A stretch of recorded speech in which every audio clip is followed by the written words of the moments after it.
Trump executive order మీద లేదా అసలు ట్రంప్ పాలసీస్ మీద ఆల్టర్‌నేట్ వెర్షన్ ఇంకోటి వినిపిస్తూ ఉంటుంది. అంటే అమెరికా ఫస్ట్ అంటే నిజంగా ఎవరి దేశం గురించి వాళ్ళు ఆలోచించుకుంటారు. హ్మ్. అమెరికా ఫస్ట్, అమెరికాకి ప్రయారిటీ ఇవ్వాలి. ఆ దేశానికి లాభపడే నిర్ణయాలు తీసుకోవాలి. వాటిని ఇంప్లిమెంట్ చేయాలి. అవును. అది అమెరికా కాదు, భారత్ అయినా, ఇంకో దేశమైనా హ్మ్. ఎవరు వాళ్ళ దేశం గురించి ఆలోచించుకుంటారు. హ్మ్. ఇందులో తప్పేముంది అవును. అనే వెర్షన్ ఒకటుంది. హ్మ్. అదే టైంలో అక్కడ కొన్నాళ్ల క్రితం అంటే 20, 30 ఏళ్ల క్రితం వెళ్ళిన ఇండియన్ కమ్యూనిటీ వాళ్ళు ఎక్కువ మంది ట్రంప్‌కి సపోర్ట్ చేస్తూ హ్మ్. ఇప్పుడొచ్చిన ఎగ్జిక్యూటివ్ ఆర్డర్‌ని కూడా మా కరెక్టే అనేవాళ్ళు ఎక్కువ మంది ఉన్నారా? అంటే అట్లాంటి వెర్షన్ ఒకటి వినిపిస్తుంది. ఉంది. అక్కడ ఆ! ఉన్న వాళ్ళకి ఉంది అంటే మనం బేసికల్‌గా. ఆల్రెడీ వచ్చేసాం. ఇంకా కొత్తగా వచ్చే వాళ్ళకు మాత్రం మనం అది ఉంది. ఆ! అది ఐ నో బేసికల్‌గా చాలా మంది ఉన్నారు అట్లా. ఆ! అంటే వీళ్ళొచ్చేసి అక్కడ కమ్యూనిటీ చెడగొడుతున్నారని చెప్పేసి ఒకటి. హ్మ్. అంటే వీళ్ళు ఉండడం ఇష్టం లేకుండా ఉన్నవాళ్ళు చాలా మంది ఉన్నారు. అక్కడ సెటిల్ అయిన వాళ్ళు.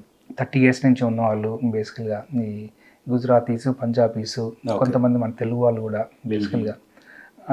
అంటే వీళ్ళు పంజాబీస్, గుజరాతీస్ వాళ్ళు ఆల్మోస్ట్ 70స్, 80స్ నుంచే మూవ్ అయిపోయారు. హ్మ్. మైగ్రేట్ అయ్యారు. హ్మ్.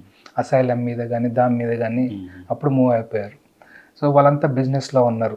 వాళ్ళు రైట్. ఇల్లీగల్‌గా ఎళ్లి లీగల్ అయిన వాళ్ళు చాలామంది హ్మ్. ఉన్నారు హ్మ్. అప్పుడు. హ్మ్. మన వాళ్ళు లీగల్‌గా ప్రాపర్‌గా ఎళ్లారు హ్మ్. 90స్‌లో. మన వాళ్ళంతా మూవ్‌మెంట్ అంతా మన తెలుగు వాళ్ళది ఐటీ 90స్‌లో స్టార్ట్ అయింది. ఐటీ మొదలైనప్పటి నుంచి ఎక్కువ మంది. ఆ! 90స్‌లో స్టార్ట్ అయింది. మన వాళ్ళు కూడా జనరేషన్స్ ఆల్మోస్ట్ 25, 30 ఇయర్స్ నుంచి ఉన్నారు ఓకే. బేసికల్‌గా. ఓకే. సో, పెరిగారు. అయితే అందులో కొన్ని కమ్యూనిటీస్ ఉన్నాయి.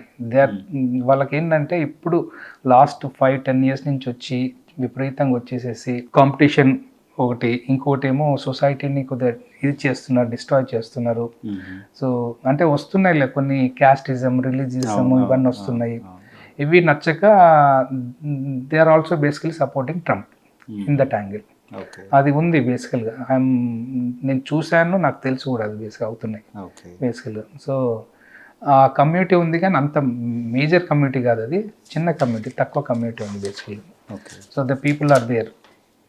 సో, అంటే ఈ బర్త్ రైట్స్ అనేది if you can a country ఇవ్వది. Only hmm. యూఎస్, కెనడా తప్పించేసి. లేదు దాదాపు ఇక్కడ ఒక 30 దేశాల్లో ఉంది అని అది విన్నాను నేను. వెరీ చిన్న దేశాలు. ఆ! అంటే మనకు తెలిసిన ప్రామినెంట్ కంట్రీస్. హ్మ్. మీరు యూరోప్‌లో ఏదైనా తీసుకోండి ఎవ్వరు లేరు. మిడిల్ ఈస్ట్‌లో తీసుకోండి లేరు.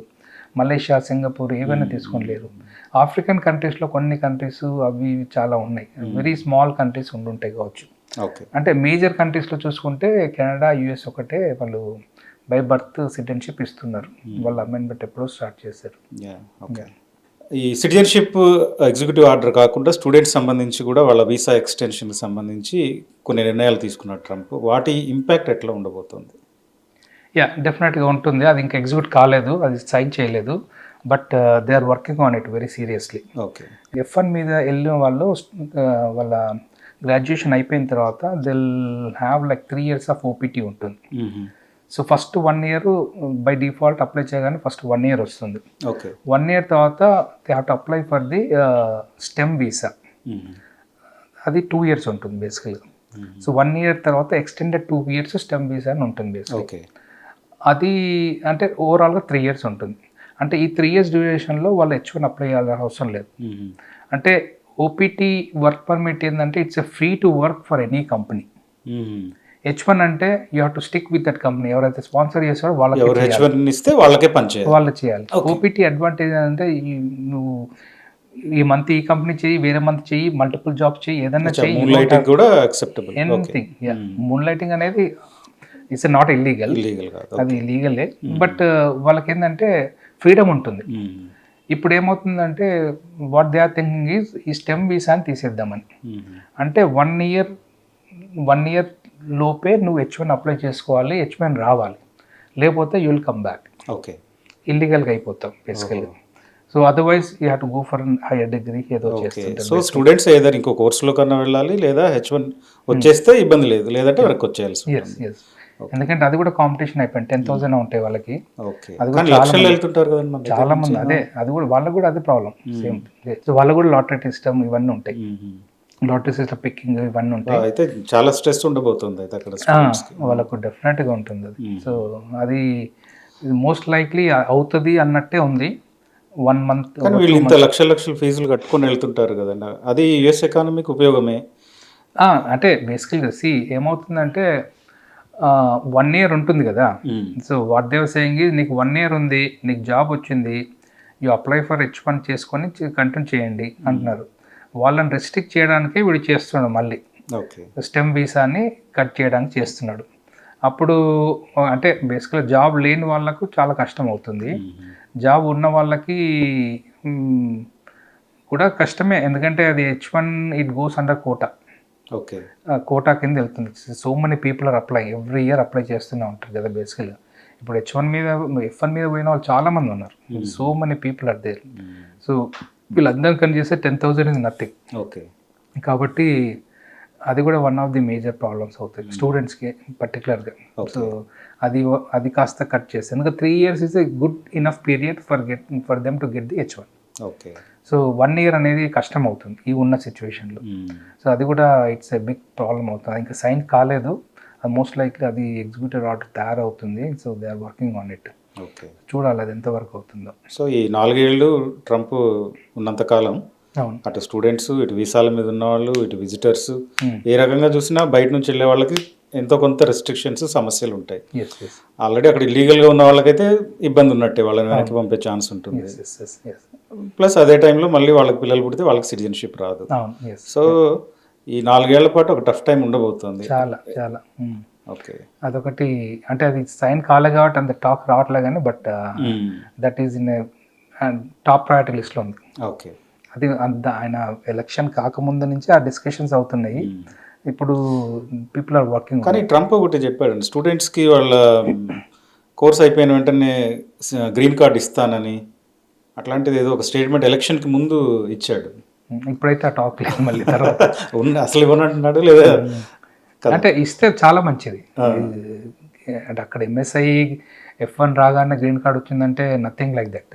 అది ఇంకా మన వాళ్ళు చాలా మంది వెళ్ళిపోతారు. కానీ మాట తప్పటం, అబద్ధాలు చెప్పడంలో ట్రంప్ మించినాడు లేదు. ట్రంప్ అనేది ఎప్పుడు అంటే లాస్ట్ టైంకి ఈ టైంకి చాలా ఇంప్రూవ్ అయ్యాడులే. బేసికల్ లాస్ట్ టైం అయితే ఇంకా తిక్క చేశాడు. ఈసారి అట్లీస్ట్ చాలా హోంవర్క్ చేశాడు. ఓకే. హోంవర్క్ చేసి ఏం చేయాలో ఏం చేయొద్దు అన్న. అప్పుడు ఏంటంటే ఆన్ ఫ్లై మాట్లాడేవాడు, ఏం మాట్లాడుతుందో ఎవరు తెలియదు. బట్ అదే ట్రంప్ అబద్ధాలను కూడా కౌంట్ చేశారు కదా. చాలా వాడు అబద్ధాల కోరు, తిక్క మనిషి బేసికల్గా. ఎప్పుడు ఏం చేస్తాడో ఏం తెలియదు. Dangerous person.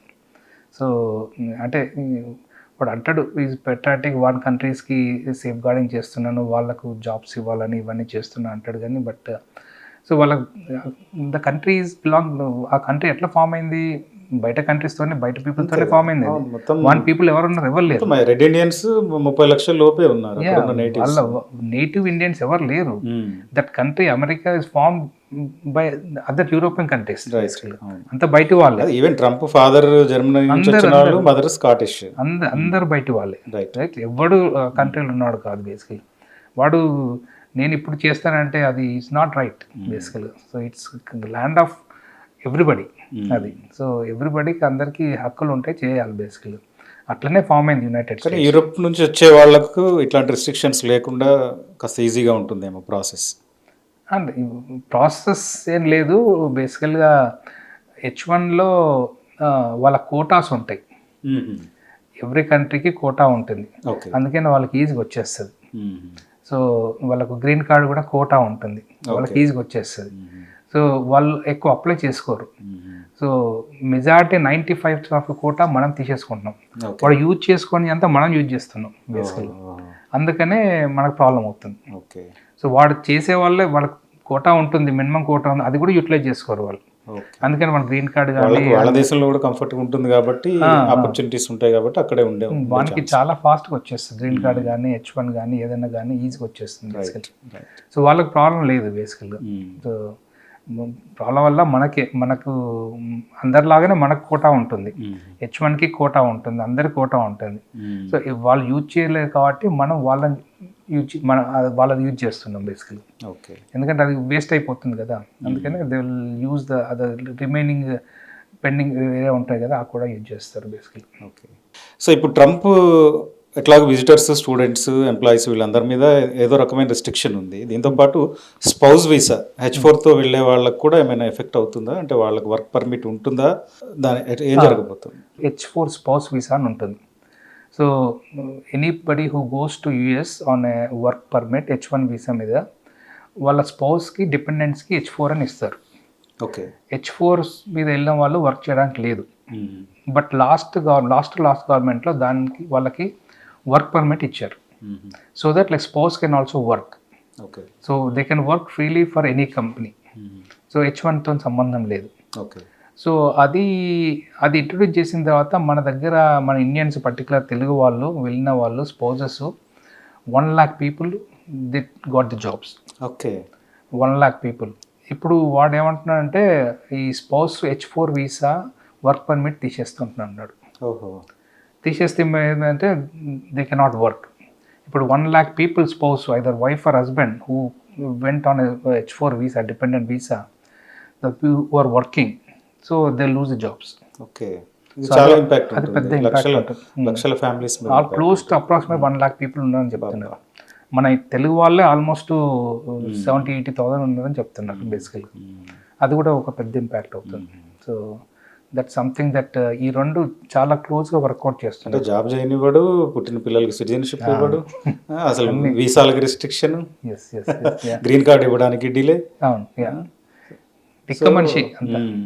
So I don't know ఏమవుతుంది. అంటే వలసలతో ఏర్పడిన అమెరికా, అంటే యూరోప్ దేశాల నుంచి, యూకేతో పాటు యూరోప్ దేశాల నుంచి ఈ 200-300 ఏళ్ళుగా చాలా మంది వెళ్ళి వాళ్ళ జనరేషన్స్గా ఇప్పుడు అమెరికా 33 కోట్లకు ఏమో తయారైంది అంత పాపులేషన్. ఇందులో మన ఇండియన్స్ ఒక 54 లక్షల మంది ఉన్నారు. సో బయట నుంచి వెళ్ళిన దేశాలతో తయారైన అమెరికా ఇప్పుడు కొత్తగా కొన్ని దేశాల నుంచి రావడానికి రిస్ట్రిక్షన్స్ పెట్టడం, ఆల్రెడీ అక్కడ ఉన్న వాళ్ళు మేము ఓకే బాగానే ఉన్నాం, వేరే వాళ్ళని రాకుండా చేద్దాం అని ఎందుకు? ఇది వైట్ రేసిస్ట్ ఆలోచనలో నుంచి వస్తుందా, వైట్ డామినేషన్లో నుంచా, ఏంటి సమస్య? వైట్ రేసిస్టే అనుకుంటున్నాను బేసికల్గా. సో అంటే మేము యూరోపియన్స్ మేమే డామినెంట్గా ఉండాలి ఇక్కడ, ఏషియన్స్ కానీ ఆఫ్రికన్స్ వాళ్ళ జనాభా ఇక్కడ పెరగకూడదు అనే ఆలోచన ఏమైనా ఉండొచ్చా? మోస్ట్ లైక్లీ అదే అనిపిస్తుంది బేసికల్గా. ఎందుకంటే ట్రంప్ కొద్దిగా బయటికి ఉన్నాడు కానీ ఇంటర్నల్గా is a big racist. So అది ఇంటర్నల్గా ఉంది కాబట్టి ఆ ఇంప్లిమెంటేషన్స్ అవపడుతున్నాయి మన బయట. ఓకే. సో ఈ రూపంలో తీసుకొస్తున్నాడు. సో టార్గెట్ చేస్తున్న కొంతమంది, అంటే Indians is only 1 or 2 amendments, కానీ మెక్సికో మీద చాలా ఉన్నాయి, చైనా మీద ఉంది, టారిఫ్స్ అని అవి పెట్టేసేసి వేరే కంట్రీస్ మీద ఉన్నాయి. సో అన్ని కంట్రీస్ మీద టార్గెట్ చేస్తున్నాడు బేసికల్గా. పర్టికులర్ ఏషియన్ కంట్రీస్, మెక్సికన్, ఈ రెండింటి మీద బాగా టార్గెట్ అవుతుంది. యూరోప్ వాళ్ళు చాలా ఎఫెక్ట్ కావట్లేదు, ఎవరు కావట్లేదు. సో ఈ మెయిన్గా ఏషియన్ మీద బాగా టార్గెట్ ఉంది. ఓకే. సో ఇంపాక్ట్, పెద్ద ఇంపాక్ట్ ఉంది బేసికల్గా. సో వాళ్ళకి ఏంటంటే ట్రేడింగ్లో ఇంపాక్ట్ అవుతుంది. అఫ్కోర్స్ మనకు కూడా ఉంటుంది, మనకు కూడా పెడుతున్నాడు బేసికల్గా ట్రేడింగ్లో కూడా. ఇంబ్యాలెన్స్ ఆఫ్ ట్రేడింగ్ మీద పేమెంట్ చేయమని ట్యాక్స్ చేస్తా అంటున్నాడు. సో ఇవన్నీ ఈ 4 years ఏదో చేయాలని చేస్తున్నాడు, ఏం చేస్తాడో తెలియదు కానీ బట్ మన మోడీ కూడా ఐ థింక్ బాగానే, అంటే హీ విల్ రెస్పాండెడ్ ప్రాపర్లీ, చేస్తాడు. ఇటువంటి వాటికి జస్టిఫికేషన్స్ మనకు. మోడీ ట్రంప్ ఫ్రెండ్స్ జాన్ జిగ్రీ లాగా ఉంటారు కదండి, అదంతా I don't think so. హౌడీ Modi అన్నాడు, తమ్ముడే Modi is also tough person బేసికల్గా. వాళ్ళకు ఏం చేయాలో చేస్తాడు, వాళ్ళకు జవాబుదారిగా ఉంటాడు బాగా మంచిగా. అట్లీస్ట్ మనకు వాళ్ళు ఎవరన్నా ఇంపాక్ట్ అయితే మన ఇండియన్స్ ఈ రూపంలో డెఫినెట్గా మోడీ విల్ హెల్ప్ దెమ్, ఇండియన్స్కి చేయొచ్చు. ఓకే. సో ఏదైనా ఈ 4 ఏళ్ళు అక్కడికి వెళ్ళిన వాళ్ళు, వెళ్ళి చదువుకుంటున్నవారు, జాబ్స్ చేస్తున్న వాళ్ళు, ఎక్కువ థింక్ చేయొద్దు, వెళ్ళాలనుకున్న వాళ్ళు కేర్ఫుల్గా ఉండాలి, కేర్ఫుల్గా ఉండాలి. They don't want to get in to illegal activities. So అయ్యేది అవుతుంది బేసికల్గా. Don't think too much, go do your degree, work అంతే, వర్క్ చేసుకోండి అంతే. థ్యాంక్స్ ప్రమోద్ గారు. Alright, thank you very much. Thanks for giving the chance.